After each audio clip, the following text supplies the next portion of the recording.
Hello there everyone, welcome to Nightmare Narratives. I am your storyteller and I'm here to guide you tonight. I know many of you use these videos to drift off to sleep, so before we begin, take a moment to like this video and subscribe to our channel. I'm always curious, where are you watching from and what time is it in your part of the world? Now, find your cozy spot and relax.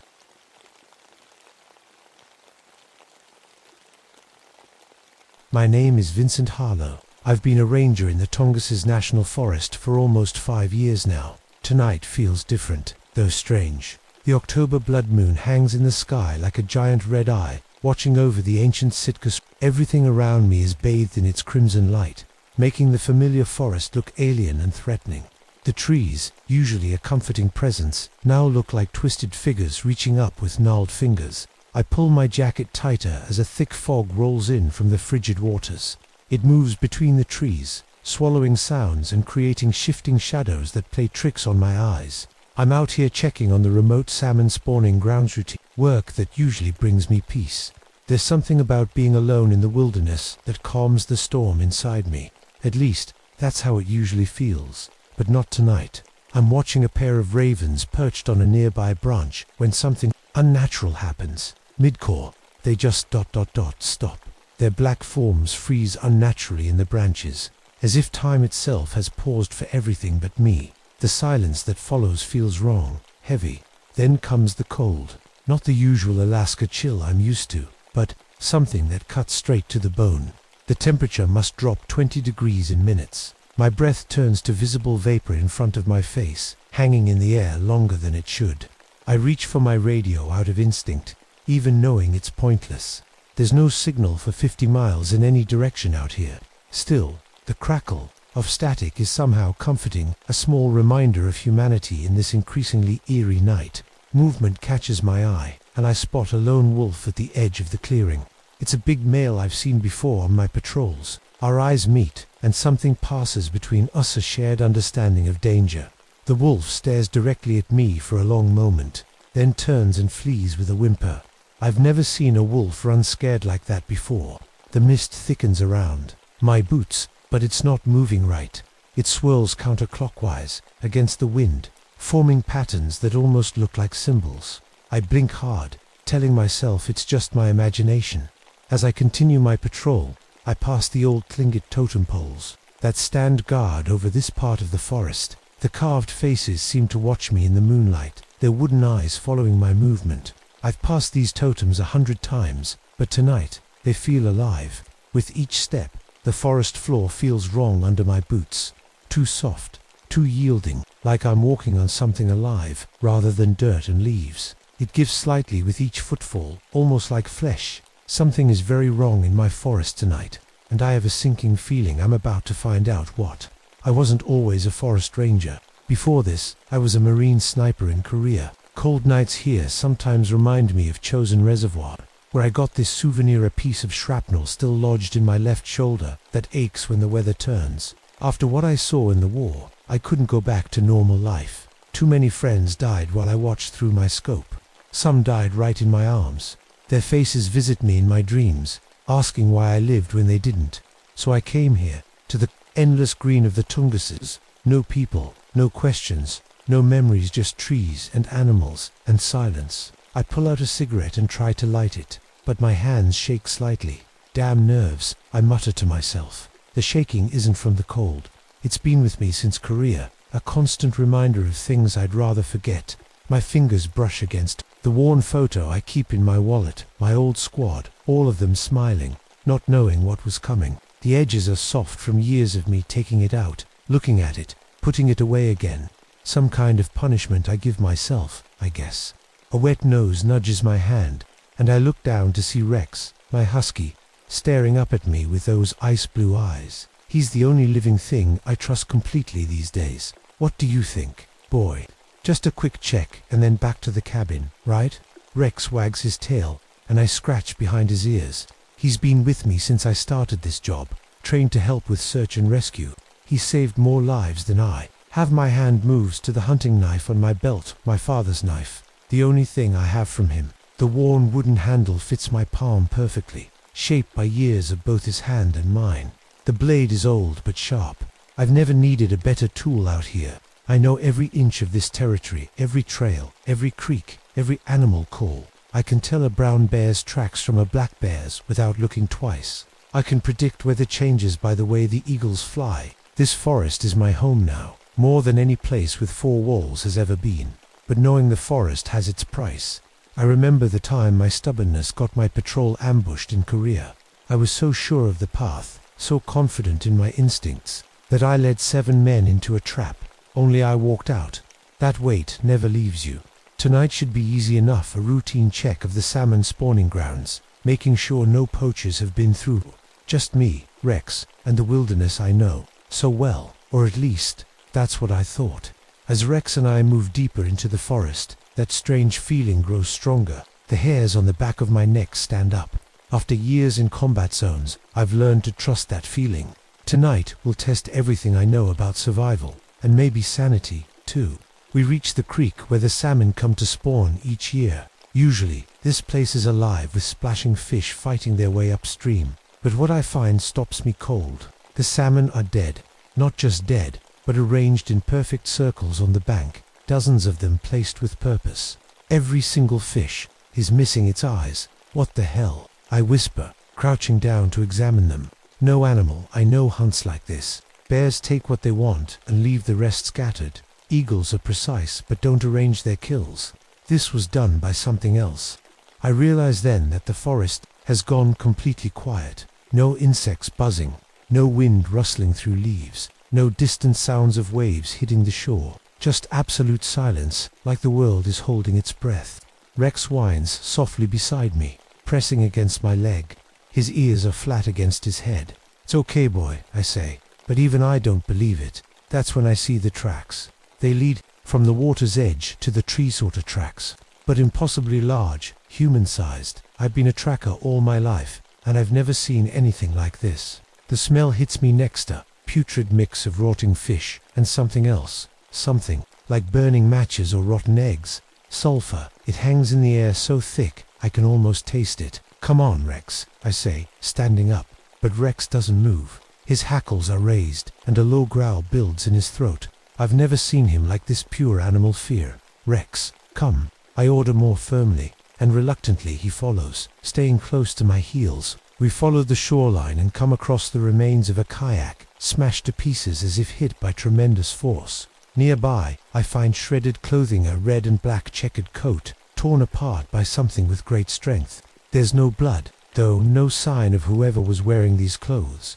I pull out my compass to get my bearings, and what I see makes no sense. The needle spins wildly, pointing in all directions as if magnetic north is dancing around us. I tap the glass, but it continues its frantic movement. Then I hear it, a strange whistling sound echoing through the trees. It's almost musical, but wrong somehow, like a song played on out-of-tune instruments. The sound seems to come from everywhere at once, bouncing between the trees. The fog grows thicker by the minute, until I can barely see 5 feet ahead in any direction. The blood moon above is just a dim red glow through the mist. I decide it's time to head back to my cabin. Whatever's happening here, I need better equipment. I turn around, but the path we came on is gone, where there should be a clear trail. There's now a wall of ancient trees, so tightly grown together. They couldn't possibly have been there when we walked through just minutes ago. "Impossible," I mutter, turning in a circle, trying to find any familiar landmark. But everything looks wrong, changed. The forest I've known for 5 years has become a maze. Rex barks once, sharp and urgent. When I look at him, his eyes are fixed on something in the fog that I can't see. And that's when I first hear them moving through the trees. Sleek, wet forms dart between the trees' dark shapes, moving faster than anything I've ever tracked. They are too large to be otters, too quick to be human. The glimpses I catch don't make sense to my brain. Yellow eyes appear in the fog, glowing like lanterns. Not just one pair, but many, 5, maybe 6 sets of eyes, all blinking at the exact same time, as if they share one mind. I raise my rifle, more for comfort than anything else. Rex stands beside me, every muscle in his body tense and ready. Then I see one clearly as it moves into a patch of moonlight, and my blood runs cold. It has the head of an otter, sleek and whiskered, but on a human-like body that stands upright. Its hands are webbed, ending in claws that glint in the crimson light. Water drips from its fur, though we're far from the creek now. Kushtaka, I whisper, remembering old stories told by Tlingit elders, shape-shifting ottomen who steal souls. I'd always thought they were just legends to scare children away from dangerous waters. Vincent's voice comes from behind me, familiar. Impossible. It's Martinez, my squad's radio operator, who died in my arms in Korea. Vince, help me. I'm hurt bad. I spin around, rifle raised, knowing it can't be real.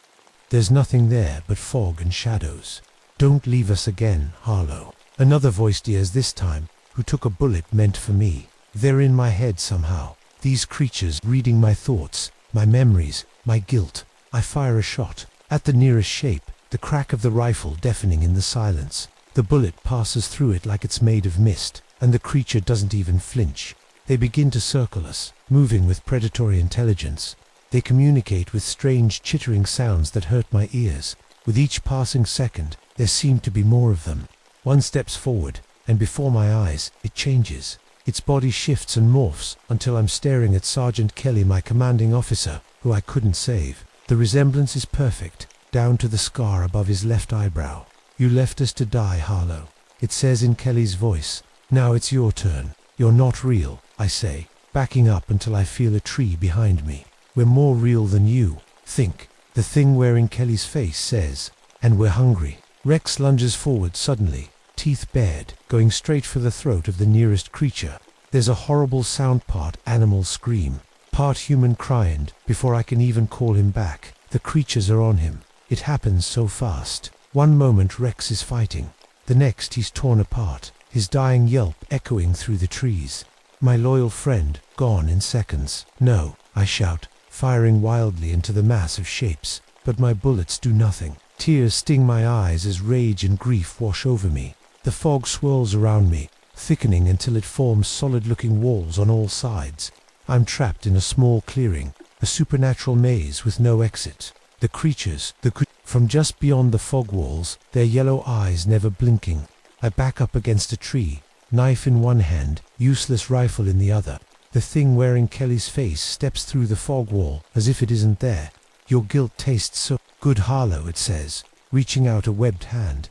We've been waiting for someone like you for a very long time. As its cold fingers brush my cheek, visions flash through my mind, dark waters, endless drowning, cold that never ends. And I understand what they want. They want my soul. In that moment of terrible clarity, I understand. These creatures feed on guilt and regret. I've been carrying enough for an army of men. I slash at the thing wearing Kelly's face with my knife, but it jumps back, hissing. The blade passes through its arm but seems to cause it pain. It's the first sign these things can be hurt. You can't fight us all, Harlow, it says, its voice no longer exactly Kelly's. We are legion in these woods. My mind races. I remember stories the Tlingit elders told about these creatures, stories I'd dismissed as superstition. They spoke of totems that could ward off evil spirits. The ancient totem poles. I'd passed them earlier. If I could reach them, I break into a run, charging through the wall of fog. It parts like a curtain, and suddenly I'm in a different part of the forest. Behind me, the chittering grows louder as the Kushtaka give chase. I run blindly through trees I've known for years, but now seem foreign. The blood moon guides me, its red light occasionally breaking through the canopy. I'm running on instinct, on hope, on desperation. Then I see them, the old totem poles rising from the mist like silent guardians. Carved faces of eagles, wolves, and bears stare down at me. I stumble toward them, my breath coming in ragged gasps. The Kushtaka are all around me now, multiplying. Some take the shapes of my dead squad mates, others remain in their true forms, nightmares with hungry eyes. They hang back from the totems, though, as if afraid. I reach the central pole and press my back against it. My father's knife is still in my hand, and I notice something strange. The blade is glowing with a faint blue light, growing brighter the closer the creatures come. You don't belong here, I tell them, my voice stronger than I feel. This isn't your forest. The lead Kushtaka, still wearing pieces of Kelly's face, steps forward. We've always been here, waiting in the dark waters. Your kind are the intruders. It lunges at me, and I slash with the knife. The blade connects, and the creature screams a horrible sound like a dying seal. Where the knife cuts, its flesh sizzles and smokes. The others attack all at once. I fight like a cornered animal, slashing and stabbing at anything that comes near. The knife burns bright blue now, leaving trails of light in the air with each swing. One of them gets past my guard, its cold, wet hand grabbing my throat. Instantly, my mind fills with visions: dark underwater caves, endless cold, souls trapped for eternity. I feel myself drowning, though my feet are on dry land. With my last bit of strength, I bring the knife down on its arm. The creature releases me, shrieking. I fall to my knees, gasping. The Kushtaka circle me, more cautious now, but still coming. There are too many. The knife has hurt some, but they keep coming back. An idea forms, desperate, maybe crazy. The old story said these creatures wanted souls. They fed on regret and pain. With shaking hands, I begin carving symbols into my own arm, with the knife copies of the designs on the totem poles. My blood flows freely, but there's no pain, just a strange warmth where the glowing blade touches my skin. The Kushtaka back, away, chittering anxiously among themselves. One steps forward, and before my eyes, it transforms into Rex, my loyal husky, looking exactly as he did in life. "Vincent," it says in a human voice, "put down the knife. We can be together again. Me, all your friends, no more loneliness." For a moment, I waver. The thing looks exactly like Rex, down to the white patch on his chest, but its eyes are wrong yellow instead of blue, full of hunger rather than loyalty. "You're not him," I say, "and you're not taking my soul." The creature snarls, its disguise slipping to reveal the monster beneath. I know then what I have to do. These things want my soul, my guilt, my regret, my pain. They've been feeding on it since I entered their territory. As long as I live with this guilt, they'll never stop hunting me. I think of my squad, of Rex, of all the weight I've carried for so long, and I make my choice. With a final prayer, I turn my father's knife toward my own chest. "You can't have it," I tell them. "My soul is mine." I drive the blade into my heart. There's a moment of searing pain, then strange peace. As my blood soaks into the forest floor, the Kushtaka scream in fury and despair. The blue light from the knife explodes outward, engulfing everything. I feel myself falling, but there's no fear anymore. No guilt, no regret, just release. The last thing I see is the blood moon above, its light turning from red to pure white, and then darkness.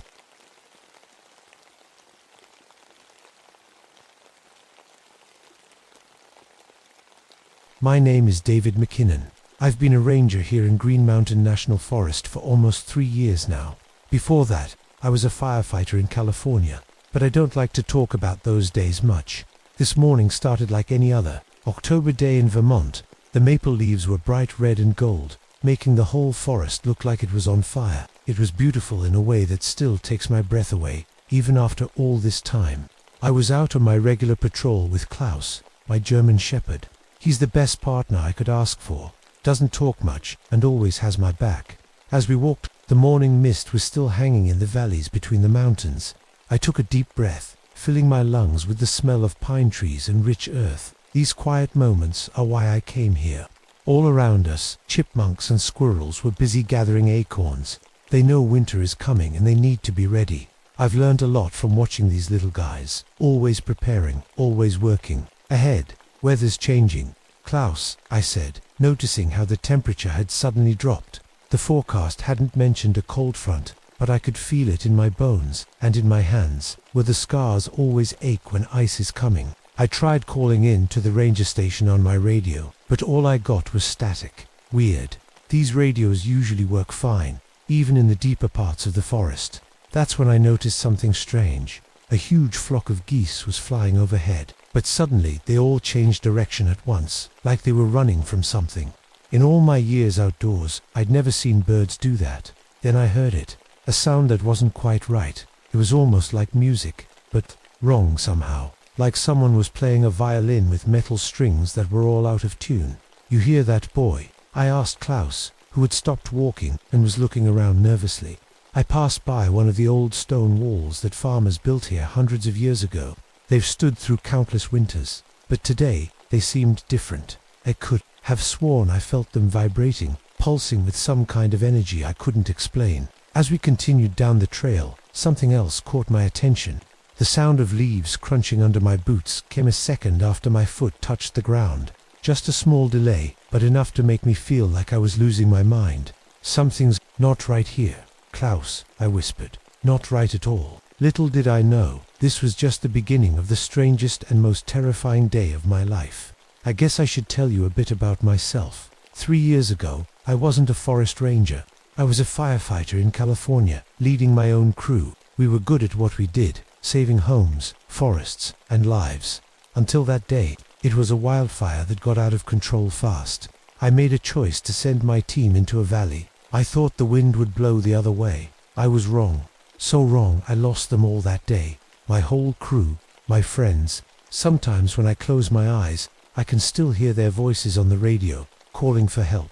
I can still feel the heat of the flames as I tried to reach them, burning my hands so badly the doctors said I might never use them properly again. I carry a photo of them in my wallet. Every night before bed, I look at their faces and say, sorry, it doesn't help, but I do it anyway. After the funerals, I couldn't stay in California. I couldn't face the families or the empty chairs at the station. So I ran away to Vermont, where the forests are green and wet, not dry and ready to burn, where I could be alone with my thoughts and my guilt. Well, not completely alone. I have Klaus. He understands me in a way no person could. When the nightmares come and I wake up yelling, he's there, his head on my chest, telling me in his own way that I'm not back in that fire. My grandfather was a firefighter too. He gave me his old fire axe before he died. I keep it with me always, hanging from my belt. It's more than just a tool. It's like having a piece of him with me, guiding me. In the 3 years I've been here, I've learned every trail, every old tree, and every hidden spring in my section of the forest. It's my job to know, but it's also how I find peace, by understanding this place completely. Sometimes hikers get in trouble, and that's when the old firefighter in me comes out. I've been told I take too many risks to save others, but I can't help it. Maybe if I save enough people, it will make up for those I couldn't save before. When I noticed the storm coming in, I wasn't worried. Just another day of clearing fallen trees and helping hikers who weren't prepared for bad weather. Simple problems with simple solutions. I had no idea that this storm would be different. No idea that all my knowledge of these forests, all my training as a firefighter, all the lessons my grandfather taught me, none of it would prepare me for what was coming. Come on, Klaus, I said, pulling my jacket tighter against the sudden cold. Let's check the eastern trails before this weather gets worse. Klaus whined a little, which wasn't like him. He's usually eager to go anywhere. That should have been my second warning. But I didn't listen. I just kept walking deeper into the forest, into the growing cold, into something I never could have imagined. Klaus and I had been walking for about an hour when I saw something that made me stop in my tracks. A group of pine trees ahead of us were twisted into spiral shapes, like giant corkscrews reaching for the sky. Their trunks curved in ways that trees just don't grow. What the hell? I whispered, reaching out to touch one. The wood felt warm and alive under my fingers. These weren't old trees that had grown this way over time. These were trees that had somehow been twisted recently. That's when I noticed the silence. The forest is never truly quiet. There's always the sound of birds, insects, leaves rustling, or branches creaking. But now, there was nothing except a low humming sound that seemed to come from everywhere and nowhere at once. Klaus, stay close, I said, my voice sounding too loud in the silence. We came to a clearing with huge boulders, the kind that have been sitting in these mountains since the Ice Age. But something was wrong. Deep marks ran across them, like giant claws had scratched through the solid rock as easily as a knife through butter. My heart started beating faster. No animal I knew could mark granite like that. Then the sound came. It was like metal screaming as it's torn apart, mixed with the cries of wounded animals. It hit my ears so hard I had to cover them with my hands. Klaus started barking frantically at empty air, spinning in circles. To my horror, I saw blood trickling from his ears, like the sound was physically hurting him. Klaus, come here, boy, I called, dropping to my knees to check him. As I held him close, trying to calm him, I spotted a backpack fused halfway into a tree trunk nearby, not caught on branches or thrown against it, actually merged with the wood, like they had melted together. I pulled out my watch to check the time, thinking I should report all this back at the station. The hands were spinning backward, faster and faster, until they were just a blur. That's when the first boom hit. It was like a jet breaking the sound barrier, but there was no plane in sight. The ground shook so hard I fell over, and Klaus yelped in fear. Before I could get back on my feet, fog rolled in, not the gentle morning mist from earlier, but a wall of white so thick I couldn't see my hand in front of my face. It came in seconds, surrounding us completely. The fog muffled everything except that strange humming, which seemed to be getting louder. I grabbed Klaus's collar, afraid we'd get separated. "Stay with me, boy," I said, trying to keep my voice steady. Just as suddenly as it came, the fog lifted, but the forest around us wasn't the same. The trail we'd been following now led in a different direction. A large rock formation that should have been to our right was now behind us. It was like someone had picked up pieces of the forest and rearranged them while we couldn't see. "We need to get back to the station," I said to Klaus, trying to hide the fear in my voice. I pulled out my compass, but the needle just spun wildly, giving me no direction at all. That's when I realized we weren't just lost. Something was happening to the forest itself, something impossible, and whatever it was, I had a terrible feeling it was just getting started. I was trying to find a path back to the ranger station when I saw it for the first time. About 50 feet ahead of us, something moved between the trees. At first it looked like heat rising from hot pavement, that wavy, blurry effect. But then it took shape, only to fade away again, like it couldn't decide if it wanted to be seen or not. When it did appear, I couldn't make sense of what I was looking at. It seemed part bear in size, but with features that reminded me of a huge bird. Then it would shift again into something I don't have words for, all angles and shapes that my brain couldn't understand. "Stay back, Klaus," I whispered, pulling him behind me. My hand went to my grandfather's axe, though I'm not sure what good it would do. Then it made a sound. Not with my ears, I felt it in my bones, in my teeth, in my chest.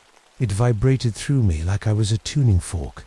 And the worst part, the sound was familiar. It was the voices of my crew, my lost firefighters, all calling for help at once. "This isn't real," I said out loud, but my voice shook. "They're not here." The thing moved closer, flickering in and out like a bad TV signal. When I could see it clearly, it was terrifying.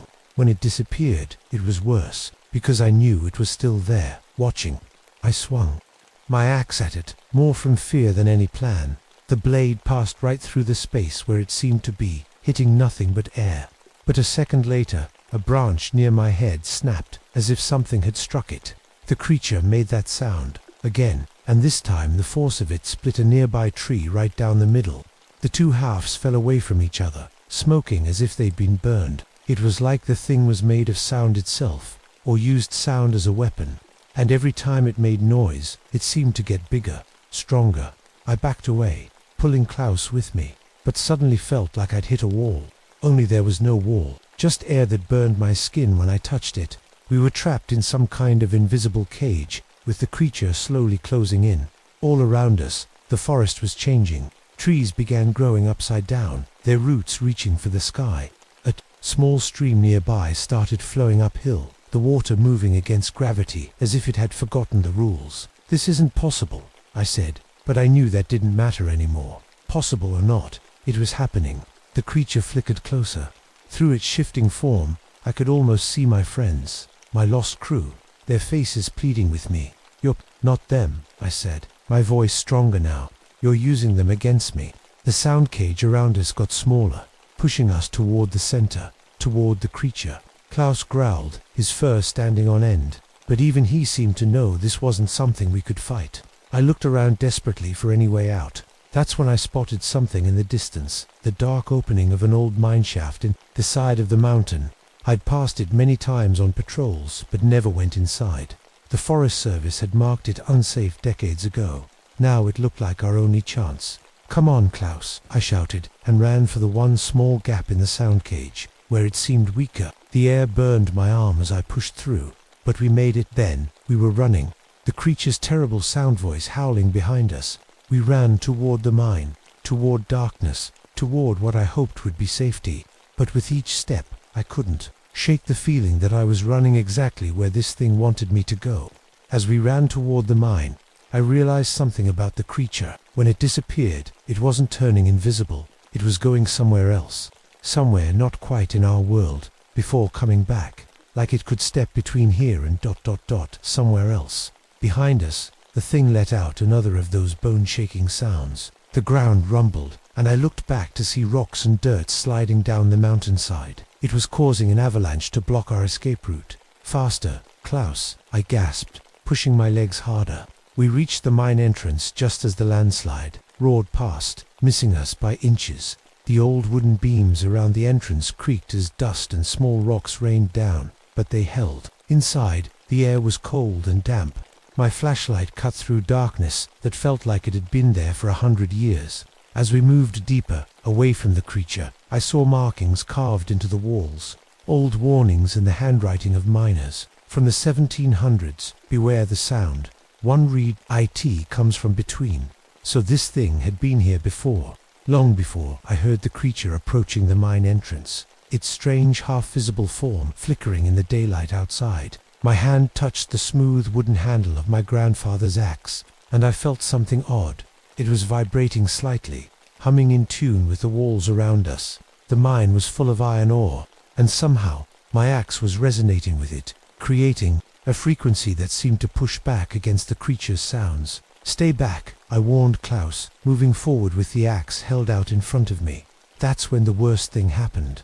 The creature changed shape again, but this time into something far more terrible.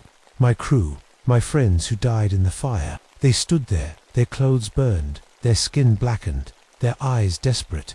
"Save us this time, David," they said together, their voices perfect, just as I remembered them. "Don't fail us again." I felt tears on my face. My hands shook. "You're not them," I whispered, but my voice broke. I needed to think. This thing used sound as a weapon and seemed to feed on it, so maybe... I reached into my pack and pulled out the emergency flares I always carried. With a quick twist, I ignited one and threw it deeper into the mine shaft. The explosion echoed, bouncing off the walls. The creature flinched back, the images of my crew flickering like a bad TV signal. "Sound hurts you too, doesn't it?" I said. "When it's the right kind." I lit another flare and threw it in a different direction. The boom was even louder, and the echoes created a wall of noise that seemed to push the creature back. Klaus barked, adding to the chaos of sound. The creature's form became less stable, parts of it disappearing as my plan worked. But then it struck back. A wave of sound hit Klaus directly.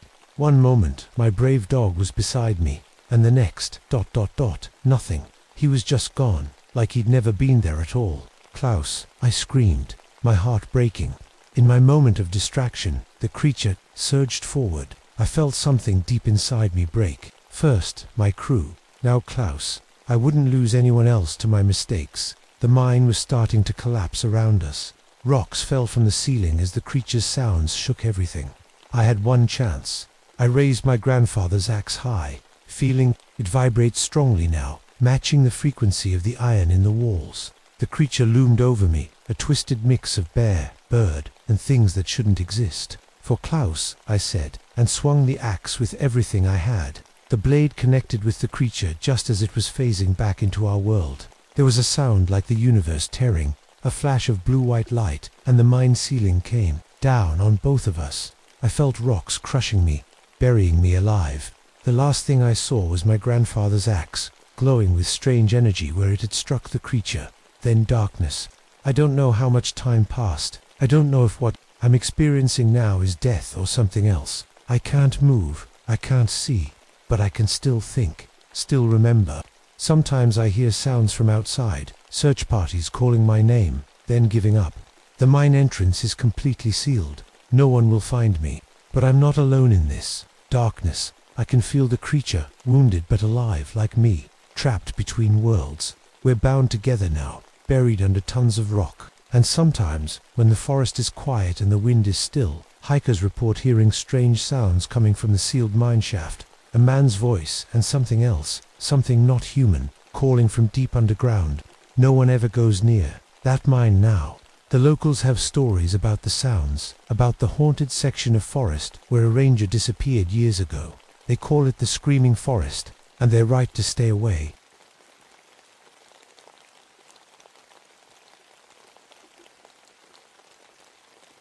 My name is Samuel Turner. I'm a forest ranger out here in Daniel Boone National Forest. Tonight is different. The harvest moon hangs low in the sky, big and orange like a pumpkin. It lights up the limestone cliffs and deep valleys of these Kentucky hills. I can see everything clear as day, even though it's almost midnight. I'm driving down an old dirt road, my truck bumping over roots and rocks. The radio keeps cutting in and out, just static mostly.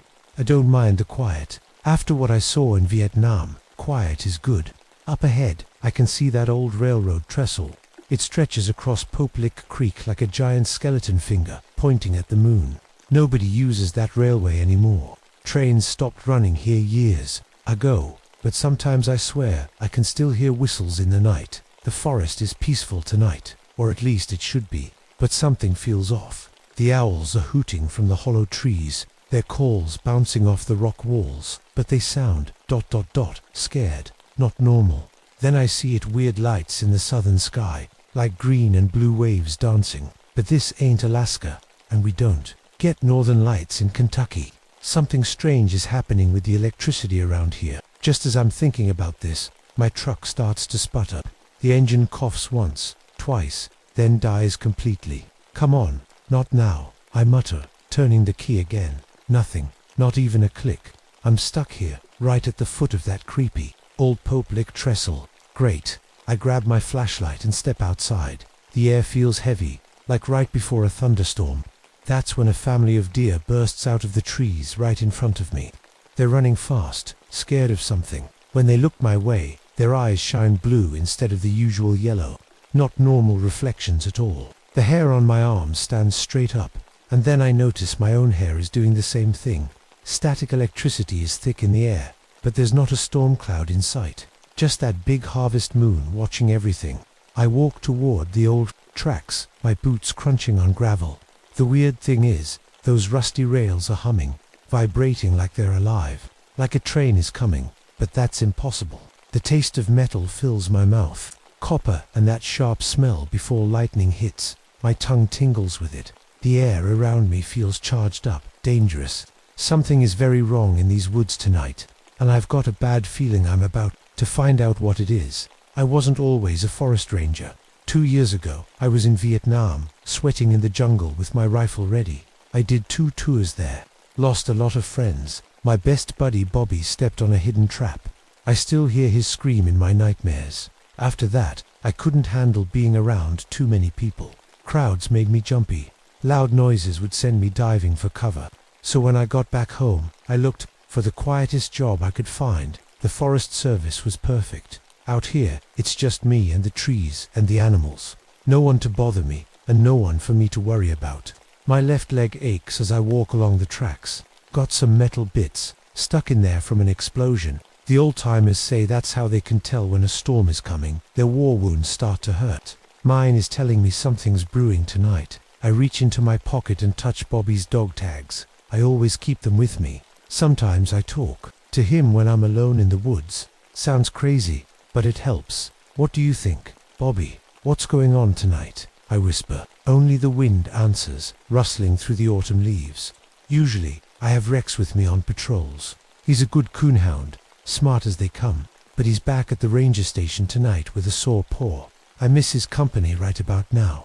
The old railroad lantern swings from my belt as I walk. It was my dad's. He worked the railways before they shut down this line.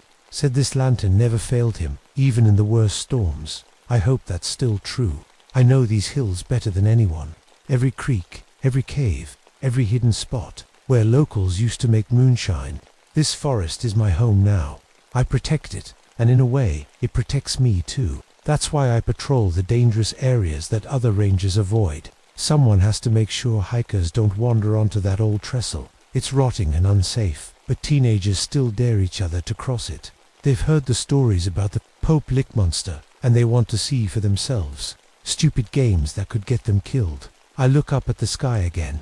Those strange lights are still there, but I tell myself it's just some weird weather pattern, nothing supernatural. It'll pass like all the other strange things I've seen out here. But deep down, I know tonight is different. The air feels wrong. The forest sounds wrong. And that humming from the tracks is getting louder. I take a deep breath and keep walking. Whatever's out here, I need to face it. That's my job. That's what I do now instead of fighting in jungles. I protect people from danger, even when they don't know they need protecting. Little did I know that tonight would test not just my courage, but my very grip on reality. As I follow the humming tracks, I spot something that makes my stomach drop. Just off to the side, near some power lines, there's a perfect circle of dead animals. A few sheep and a cow, all lying on their sides, with no signs of injury. But I know they're dead. And the weird thing is, the grass around them is burned in. A perfect circle, like someone drew it with a compass. I kneel down to look closer. Their fur stands on end, just like mine. They were electrocuted. But how? There's no storm, and the power lines above look intact. That's when I notice how quiet it's gotten. No crickets chirping, no frogs croaking. From the creek, nothing but that electric buzzing that seems to be coming from everywhere and nowhere. The silence in these woods is unnatural. It's the kind of quiet I remember from Vietnam, right before an ambush. The kind that means something is very wrong. I shine my flashlight along the ground, and that's when I see them. Huge hoofprints burned into solid rock. Not pressed in, but burned, like something so hot it melted the stone. They lead straight toward the trestle. The air around me suddenly smells like rotten eggs and burnt meat. It's so strong it makes my eyes water. I've smelled burning bodies before, in the war. This is similar, but somehow worse. I wish Rex was with me now. He'd bark at whatever's out there, give me some warning, but then I think maybe it's good he's not here. The way those animals died, all in a circle. I head back toward my truck, hoping the engine might start now. But as I near Pope Lick Creek, I hear a sound that stops me cold. A long, mournful howl. It's Rex. Somehow, he's here, on the other side of the creek. Rex, I call out. Here, boy. I see his shape in the moonlight, standing at the creek's edge. But he won't come. His back is arched, his fur standing up like porcupine quills. He howls again, a sound of pure terror, then turns and runs back into the woods. Rex has never been afraid of anything. Until tonight. I forge ahead anyway, crossing the creek on slippery stones. The water seems to glow faintly blue where I disturb it. Just beyond the creek, I find something impossible. It's a train car, lying on its side, half buried in the earth. It's old, maybe from the 1930s, but the metal is still hot to the touch, and wisps of smoke rise from it like it derailed just minutes ago. The windows are all broken, and inside, the seats are empty but somehow look used, like the passengers just got up and left. I take out my compass, thinking I should mark this spot on my map, but when I look down, the needle is spinning wildly, around and around, never settling on north. Then it points directly at the trestle, as if pulled by a powerful magnet. From somewhere in the distance comes the long, sad wail of a train whistle. It echoes through the valley, impossibly loud. But there are no trains running on these tracks. There haven't been for decades. The sound sends chills down my spine. It feels like a warning, or maybe a call. I don't know which is worse. Ball lightning begins to form along the rails, little spheres of blue electricity dancing up and down the rusty metal, lighting up the forest in strange flashes. I've heard stories about ball lightning but never seen it before. It shouldn't be happening without a storm. As I turn to head back to safer ground, I notice something else strange.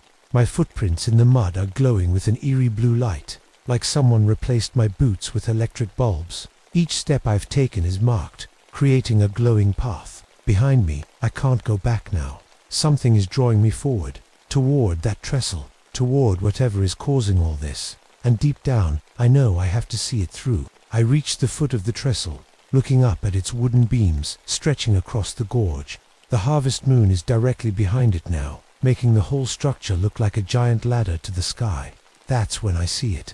Standing in the middle of the trestle is a figure, huge and dark against the orange moon. At first, I think it's just a man, but as lightning flashes behind it, I can tell it's something else entirely.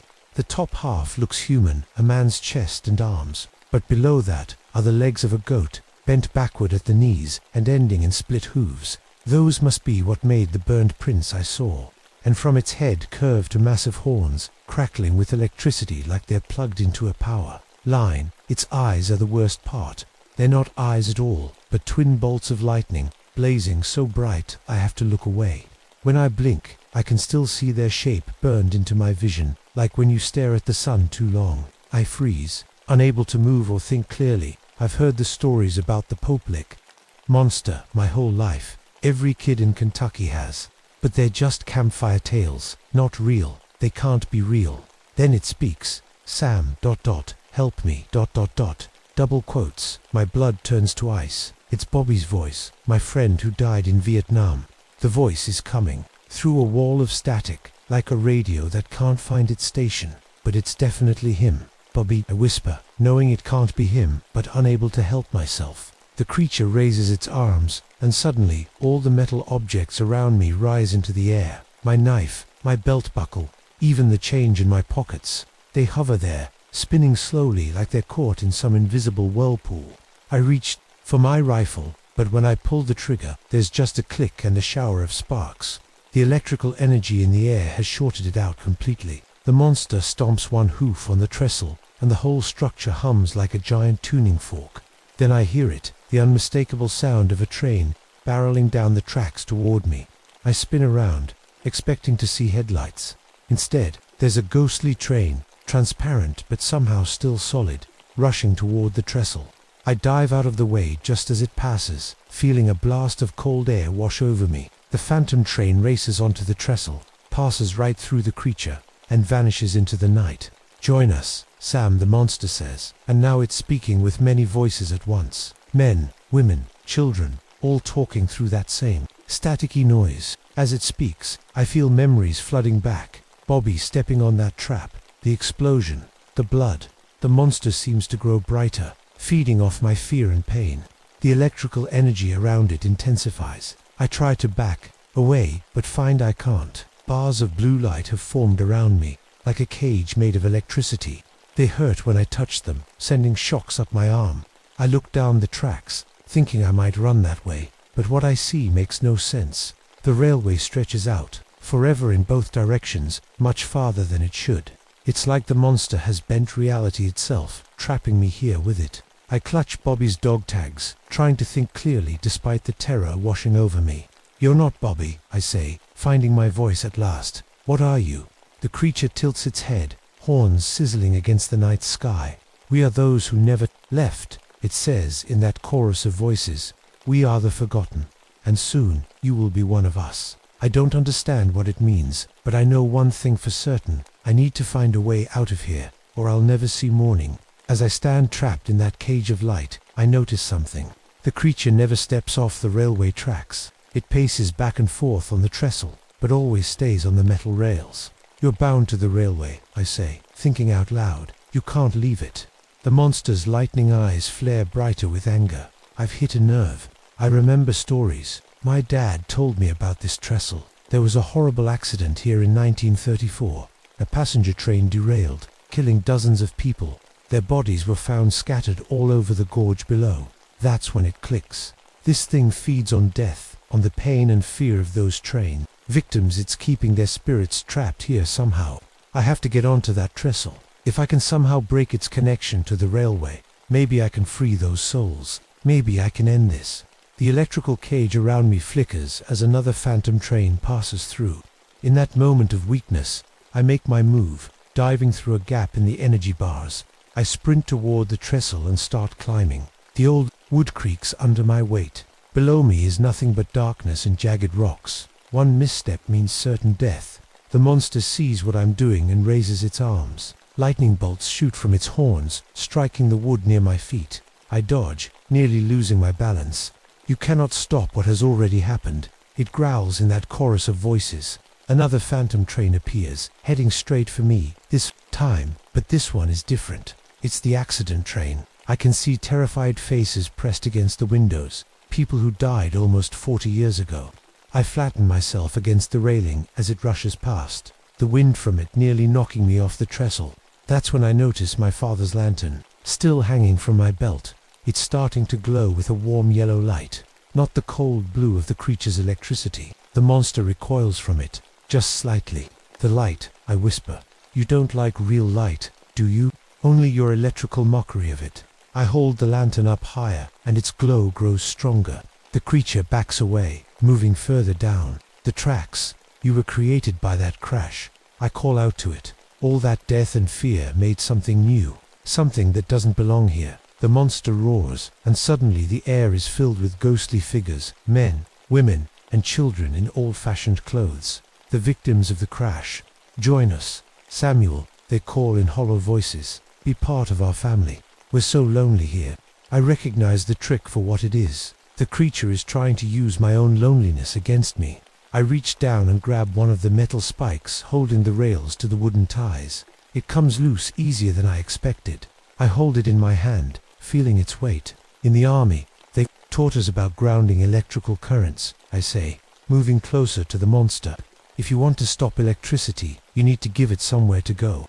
I drive the spike into the rail at the creature's feet, then jump back. There's a massive surge of energy as the spike conducts the monster's electrical power down into the earth. The creature shrieks, a sound like metal tearing.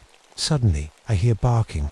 Rex has come back, running onto the trestle despite his fear. Rex, no, I shout, but it's too late. My brave dog leaps at the monster, teeth bared. When he touches it, there's a blinding flash and a yelp of pain. Rex falls to the wooden planks, his body smoking slightly. He doesn't move again. Grief and rage fill me. You've taken enough, I scream, driving another spike into the rail, and another. The trestle begins to shake. The monster's connection to the railway is breaking, and with it, the structure itself. Metal beams groan and wooden ties snap.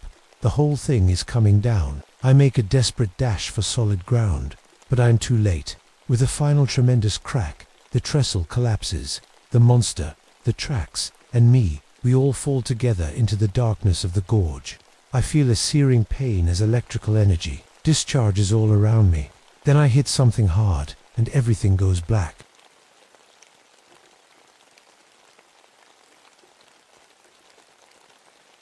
My name is Michael Yazzie. I've been a ranger in the Gillan National Forest for almost 10 years now. Tonight feels different though. The desert wind is howling through the ancient cliff dwellings, making an eerie whistling sound that raises the hair on my arms.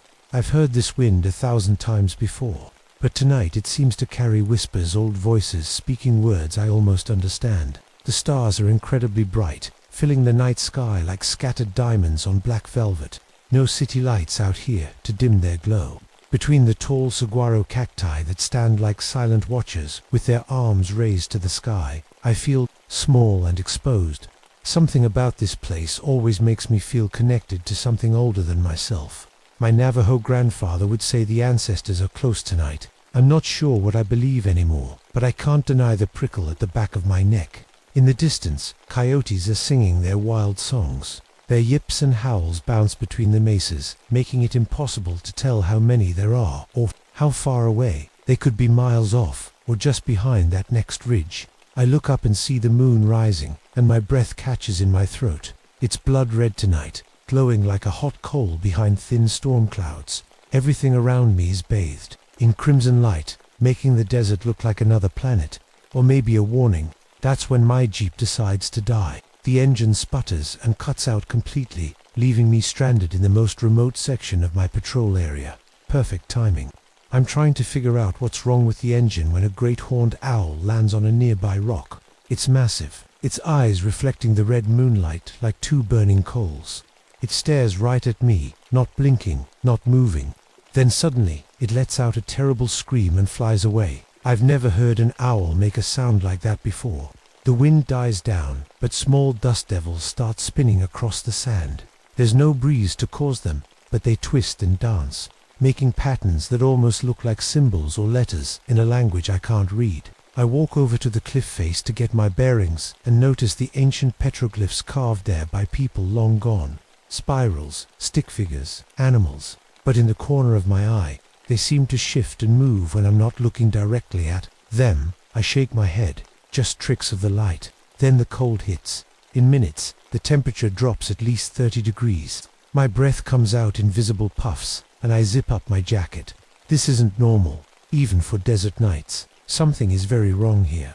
I try my radio, but all I get is static. I'm completely alone out here under the skinwalker's moon. Growing up half Navajo wasn't easy. My mom wanted me to fit in with the modern world, while my grandfather pulled me toward our traditions. He was a medicine man, respected by everyone on the reservation. Mikey, he'd tell me, there are ancient evils in this world that no white man's science can explain. Back then, I'd roll my eyes when he wasn't looking. I run my fingers over the scars on my arms, souvenirs from bar fights in my 20s when I was angry at the world, not sure where I belonged. To Navajo for some crowds, not Navajo enough for others. Those were rough years. I reach into my pocket and touch the small medicine bundle my grandmother made for me before she passed. It's wrapped in soft buckskin and tied with sinew. I never open it, but I always carry it, just in case. Guess some part of me never fully let go of those teachings. Isabella should be around here somewhere, I muttered to myself. She's my partner, not romantic, just work. A wildlife biologist studying desert ecosystems, smart, tough, and completely practical. She'd laugh if I told her how this place is making me feel tonight. The silver and turquoise bracelet on my wrist catches the red moonlight. My ex-wife gave it to me on our first anniversary. The marriage only lasted 3 more years, but I keep wearing it. Another reminder of not quite fitting anywhere. I take a deep breath and try to think clearly. I know this land better than anyone. Every hidden spring, every sacred site, every dangerous passage where flash floods can sweep through without warning. This is my territory. I shouldn't be scared, but I am. Grandpa used to tell me my curiosity would get me into trouble. One day, as a kid, I was always sneaking into places I shouldn't, asking questions about things that were supposed to stay buried in the past. It's just a mechanical problem, I tell myself firmly, looking back at my dead Jeep. Nothing supernatural. Here, the logical part of my brain, the part that went to college and learned to talk like the white guys, says it's probably just a dead battery or a fuel line issue. But deep down, in places I don't like to acknowledge, I know better. Tonight, I'm going to face something I've been running from my whole life. The spiritual side of my heritage, the part I've tried to deny with science and reason and modern thinking. I have a sinking feeling in my gut that before this night is over, I'll have to become the man my grandfather always wanted me to be. I decide to look for Isabella while I wait for my radio to start working again. That's when I notice something strange on the ground about 50 feet from my Jeep. Large bones are arranged in a circle around what looks like an old fire pit. But these aren't just any bones, they're massive, like nothing I've ever seen before. Bird bones, but bigger than an eagle's or even a condor's. Someone, or something, placed them in a pattern that makes my skin crawl. I stand perfectly still, listening, and that's when I realize what's wrong. Silence. Complete silence. No insects buzzing. No wind rustling the scrub brush. Not even the distant coyotes are singing anymore. It's like someone turned off all the sounds of the desert at once. Isabella, I call out, my voice sounding too loud in the quiet. No answer. I walk closer to the cliff wall and notice something that makes my heart skip. Huge claw marks are gouged into the solid sandstone, at least 40 feet above the ground. They look fresh, the rock dust still settling beneath them. Whatever made those marks would have to be enormous. A smell hits me then, the rotten stench of dead animals mixed with something older and worse. It's so strong I have to cover my nose with my bandana. I hear a crackling noise and follow it to find Isabella's research equipment set up behind a large boulder. Her radio is on, but instead of picking up normal frequencies, it's emitting strange sounds, almost like singing, but not human singing. More like birds, but with a pattern to it. Isabella, I call again, worried now. That's when I spot the rock art. It's not like the usual petroglyphs I know so well. These show giant birds, bigger than any living species, carrying off human figures in their talons. The people in the drawings have their arms outstretched, their mouths open in what can only be screams. My hand goes to my pocket, touching my grandfather's old compass. I take it out, and instead of pointing north, the needle swings wildly before settling in the direction of a narrow canyon to the east. I remember my grandfather mentioning that canyon once. He called it forbidden ground. From somewhere high above, I hear a cry that makes my blood freeze. It's like an eagle's scream, but deeper, more mournful, and impossibly loud. No bird that exists today could make that sound. I spin around, looking for the source, when I notice the shadows on the ground. They're moving wrong. The shadow of a cactus seems to be reaching toward me, even though the cactus itself isn't moving at all. A chill runs down my spine, and I turn back to where I left my Jeep, thinking I should try the radio again. but my jeep is gone, completely vanished, like it was never there. That's when I hear Isabella scream.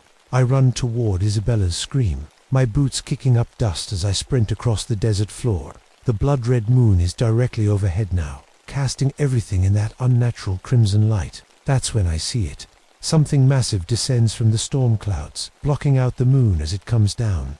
At first, I think it's just a cloud, but then I make out the shape of wings, enormous wings stretching wider than any living bird. It has features that remind me of a condor and an eagle, but also something older, something that shouldn't exist anymore. The Teraton, a name from my grandfather's stories, whispers in my mind. Michael, Isabella calls from somewhere ahead. I spot her standing frozen near her research equipment, her face pale in the moonlight. The creature lands on a tall rock formation about 100 yards away. Its talons grip the stone, and where they touch, the rock seems to smoke and glow with a strange blue energy. It turns its head toward us, eyes shining like twin lanterns in the dark. Then it speaks, not with a bird's cry, but with my grandfather's voice, the exact same voice that warned me years ago. Some doors should remain closed. Mikey, some powers are not for us to disturb. I feel my knees go weak. How could this thing know my grandfather's voice? What is that? Isabella whispers, beside me, her scientific mind clearly struggling to process what we're seeing. I pull my service pistol from its holster, but it seems laughably small against this ancient predator.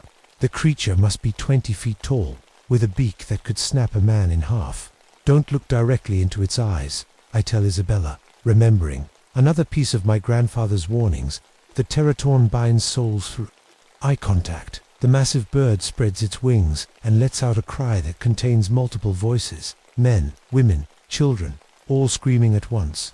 I realize with horror that these are the voices of everyone it has ever killed. We need to get out of here, I say, grabbing Isabella's arm.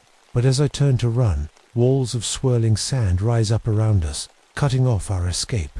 The wind whips the sand into solid barriers, trapping us in a makeshift arena with the monster. This isn't possible, Isabella says, her scientist's mind rebelling against what she's seeing. There's no species that. It's not just a species. I cut her off. It's something else. Something that feeds on spiritual energy. That's why it's here. This whole area is sacred ground. The Teraton beats its massive wings, creating a wind that nearly knocks us over. It fixes its gaze on Isabella, and I see her body go rigid. Don't look, I yell, but it's too late. Her eyes are locked with the creature's, and she starts walking toward it, as if in a trance. Isabella, stop.